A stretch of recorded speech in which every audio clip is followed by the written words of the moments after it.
원래가 13번, 14번, 13번 밑에 개송하고 14번 밑에 개송하고, 원래 이거 신신명 이렇게 보게 되면은 이게 두 줄씩 끊어가지고 번역을 해놨지. 주로 보게 되면. 근데 이거를 내가 묶었지. 지금 4개씩 묶어서 이렇게 떨어뜨렸지. 그래서 이 신신명도 이렇게 보게 되면은 두 줄씩 이렇게 이제 풀어나가는 것도 있고, 그다음에 나처럼 그냥 이건 아니다 그래가지고 내 나름대로 이렇게 분리를 해서 하는 사람들도 있고, 또 여기에다가 막 승찬 스님이 해결 못한 걸 내가 해결한다 그래가지고 두 개 개송을 지어서 집어넣어가지고 그렇게 하는 사람들도 있고, 여러 사람들이야 보면은. 근데 여기에서 능수 경멸이요 경증 능침이다. 그 85페이지 무구 무법에 아무 허물 없게, 아무 허물 없다. 이것은 십이분별하는 마음이 없다는 거예요 보면은. 십이분별에서 집착하는 마음이 없기 때문에 이거야라고 하는 어떤 법도 없게 돼. 그래서 그게 무구 무법이야. 무구는 구는 마음에 번뇌가 없는 거야. 십이분별이 없는 거야. 그래서 집착이 없어서 집착하는 어떤 법도 존재하지가 않아 보면. 그러면서 이야기하는 게 불생, 한 법도 내 마음에 생겨나지 않으면 불심이야. 시비하고 분별하는 마음이 있는 게 아니다. 이거 보면. 여기서 불심할 때 이 심은 중생심을 말하는 거야. 그러니까 어떤 법도 없게 되니 마음도 없어. 중생의 마음도 없다. 이 소리에 보면. 그래서 이거 설명하기를 능과, 능수 경멸, 이 능과 경이라고 하는 말은, 능과 경이라고 하는 말은 주관과 객관을 이야기해. 네? 그러니까 능소야, 능소. 능소, 능경. 경 객관이잖아, 보면은. 보아지는 대사. 능의 입장에서 봤을 때는.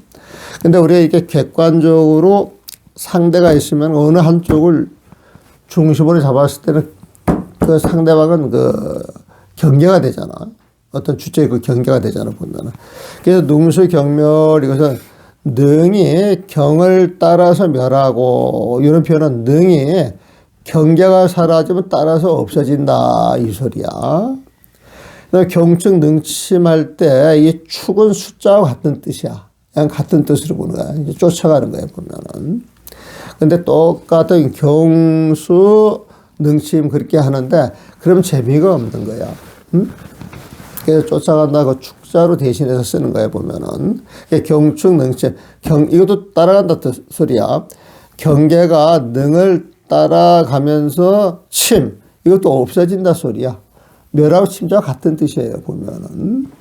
그래서 경계가 능을 따라가면서 능이 사라지면은 경계도 사라지는 것이다 이거에 보면. 그래서 숫자나 축은 같은 의미, 멸자나 침은 같은 의미. 똑같은 거를 쓰기 싫어서 비슷한 뜻을 갖고 있는 한자어를 집어넣어가지고 저걸 한 거예요. 그래서 대상경계 사라지면 이게 경멸이야. 볼 주체도 존재하지 않는 거야. 그래서 능수 볼 주체도 대상경계 사라지면서 사라지는 것이고, 경증 능침. 능침, 볼 주체가 사라지면은 경축이야. 그 경계도, 볼 주체를 따라서 사라지는 것이다.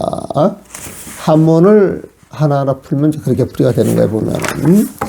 그래서 14번, 원래부터 이 모든 하나의 공성, 왜 그렇게 보느냐. 일체가 공이기 때문이다. 일체가 공이야, 보면은. 그래서 이 앞에 개성 거꾸로 말하면은 경유, 능경이야, 경유. 이 경계는 유능, 보는 주체가 있음으로 말미암아서 경계가 생기는 거야. 그렇지? 경계가 생기는 거야. 그 반대로 이 보는 주체는 유경이야. 보는 대상이 있음으로 말미암아서 보는 주체가 생기는 거야. 이해되지? 이해되지? 경유, 능경이고 능유, 경능이라. 경계는 능으로 말미암아서 경계가 되는 것이요. 보는 주체는 유경. 보는 대상 경계로 말미암아서 능이 되는 것이니. 그래서 요거를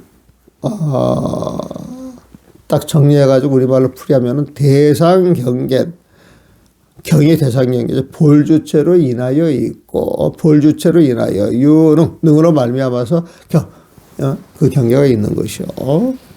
능유경능이라 능 볼주체는 유경 경계로서 말미암아 능 주체라 하는 것이니 이해되지?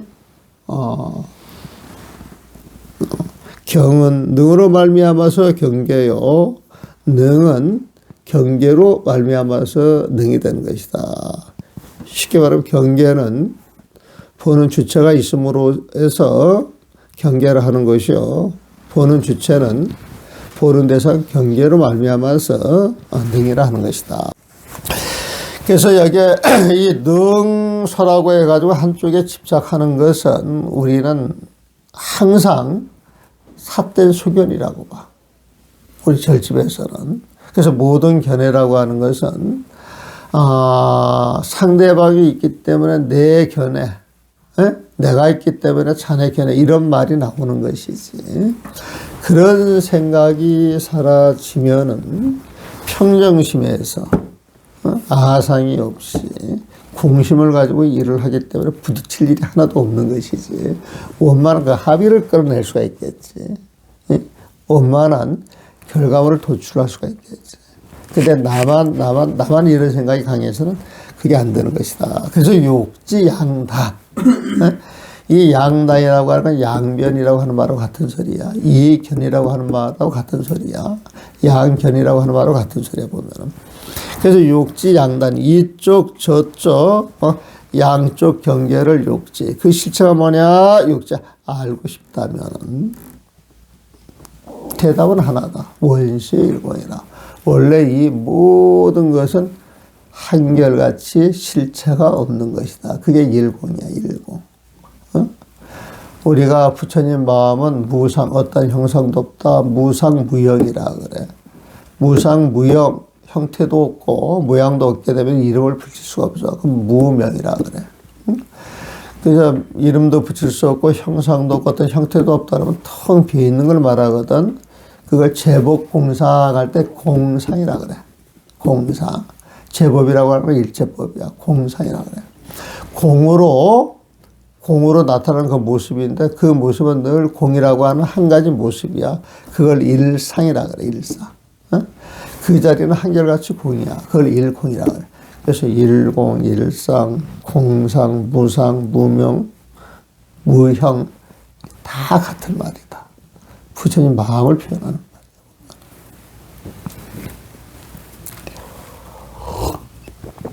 그래서 욕지의 양단 이쪽 저쪽 경계를 알고자 하면 알려고 하나 원래부터 시일공이야. 집착하는 그 모든 견해 모든 사을 알고 보면 일공이야. 모두가 하나의 공성일 뿐이다.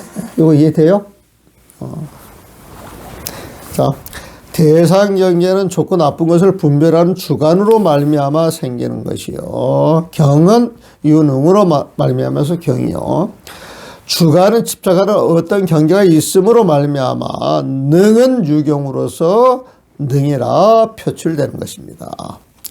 중생들은 늘 나 잘났다는 마음에 아상에 자기 중심적으로 세상을 살아갑니다. 여러분들 모습이지 내 모습이고 온갖 경계를 좋고 나쁘다는 자기 기준으로 판단하여 자기한테 좋다고 생각하는 것에 집착하고 살아가는 것입니다. 자기한테 안 맞으면 증오를 하지. 하지만 나라는 것은 원래 실체가 없습니다. 이 헛개비 같다 이거야 보면은. 보통 내 몸과 마음이라고 하지만 몸이란 지수화풍이 어울려 잠시 어떤 형태를 이루고 있을 뿐입니다. 이 몸은 사대로 이루어져 있는 거야. 몸을 사탓이 분석하고 사대로 흩어놓으면 내 것이라고 할 어떤 실체도 존재하지 않는 것입니다. 지수화풍도 그 실체를 분석하면 존재하는 게 없다 이거야 보면. 내 마음이라는 것도 어떤 인연이 주어지면 그 인연을 쫓아 집착하고 있는 것이지. 시간이 흘러 그 인연이 흩어지면 없어지는 것입니다. 당신만을 사랑해 그랬는데 그 마음이 갔느냐 이거야 보면. 나는 너만을 좋아해 그랬는데 그 마음이 이어졌느냐 이거야 보면. 어떤 조건이 주어져 가지고 사랑하는 마음이 솟구치면 사랑한다. 그래야지 그 마음이 흩어지면 사라지는 거야. 그러므로 내 몸과 마음의 실상은 아무것도 존재하지 않는 헛개비와 마찬가지입니다. 이게 반야신경에서 말하는 오온개공이다. 그렇지? 결국 공이라는 것이죠. 결국 오온이 모두 공이다. 오온개공이다. 이 소리에 보면은 반야신경에서 말하는 오온개공도 이와 같은 말입니다. 오온은 색수상행식 5가지를 말하는데 색은 빛깔로 드러나는 몸을 뜻하고 수상행식은 마음의 작용을 뜻합니다. 세상의 경계를 받아들이고 수, 그 모습을 마음에 떠올려 상, 자기 생각을 집어넣는 과정을 통하여 행, 대상 경계를 판단한 중생의 아르바리를 말하는 것입니다. 식. 내가 이렇게 차근차근 설명해 놓은 것은 그 개념을 정리하는 데 도움이 될까 이래가지고 이렇게 집어넣은 거야. 그러나 내 몸과 마음이 존재하지 않는데 온 개공인데 어떻게 좋고 나쁨을 분별하는 주관으로서의 나가 존재할 수 있을 것이며 나가 없는데 내가 집착할 수 있는 경계가 그 어디에 있겠습니까? 그래서 내 공부는 늘 이겁니다. 내가 살아가면서 어떤 경계가 일어나면 늘 저는 이걸 챙겨요, 보면. 근데 평정심을 유지하는 데 엄청 도움이 됩니다. 따라서 보는 주체로서의 주관과 집착하는 대상 경계로서의 객관은 존재하지 않는 것입니다. 주관과 객관의 실체를 알려고 해도 이게 양단이야. 양변이야. 양변. 양단, 양변. 또 이변이라고 하기도 하고 또 이견이라고 하기도 한다. 다 같은 이야기다. 주관과 객관의 실체를 알려고 해도 그 바탕은 원래부터 존재하지 않습니다. 어떤 실체가 없어 텅 비어 있다는 것이죠. 이게 텅 빈 충만. 그래서 온 개공을 몸과 마음 실체 없어 그 마음은 몸과 마음 실체 없어 내가 텅 빈 충만. 그러므로 몸과 마음 텅 빈 충만. 그 온 개공을 그렇게 이제 반야신경이 풀이했죠. 그래서 욕지 양단 이쪽 저쪽 양쪽 경계에 욕지 알려고 하나 원시 일공이라. 원래부터 이 모두는 일공이야. 하나의 공성일 뿐입니다. 여기서 말하는 양단은 앞에 개성에서 나오는 양변 또 양처실공이라고 하는 말 나왔죠. 양처실공. 일처 불통이면 양처실공이라. 그런 말이 나왔죠. 일종불통. 여기서 말하는 양단은 양처, 이견, 양변과 같다. 이쪽 저쪽 어느 한쪽에 집착하여 마음에서 일어나는 미움과 사랑, 애절, 순종과 역경, 위순, 취함과 버림, 취사, 능과 능소, 주관과 객관 같은 것이죠. 능경과 같은 말이다 이거야 보면은. 온갖 괴로움을 가져다주는 이런 집착이 공인 줄 알았으므로 나 잘났다고 앞지하는 모든 생각이 사라져 드러난 텅 빈 마음이 부처님 마음입니다. 원래 그 법정스님들의 텅 빈 충만이라고 하는 책이 있었어요. 그게 이제 무소유의 다른 말이야 보면은. 텅 빈 이거는 진공 묘의할 때 진공이 해당이 되고 묘하게 거기에 온갖 도리가 다 드러나 나타나. 없지만은 어떤 인연이 주어지게 되면 그 마음이 드러나는 거, 꽉 차 있는 거. 그래서 충만이라고 표현한 거야.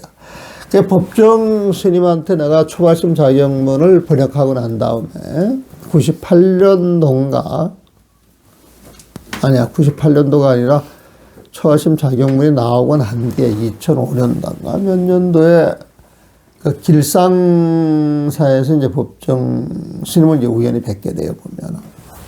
거기에서 이제 내가 그 진공묘유를 언급을 하면서 통빈 충만 이런 번역이 나왔을 것이다. 내가 불교TV에서 그때 그 애불문인가 뭔가 이제 강의를 하면서 이야기를 했던 적이 있었어. 그 이야기를 한다 이제 법정스님을 내가 만나 뵈 오해. 그래가지고 이제 이걸 물어봤더니 맞다. 진공묘유를 그렇게 번역한 것이다. 이건 아주 참 멋진 번역이야. 틈이 충만이라고 하는 말이. 그래서 저도 많이 써요. 이 마음으로 온갖 경계를 맞이하여 옳다 그르다 분별하지 않고 주어진 인연 자체를 그대로 받아들여 순간순간 최선을 다해 살아가는 것. 이게 화두야. 이게 선정이고 이게 보살행위라. 수행자의 삶이 아닐까요? 질문 받겠습니다.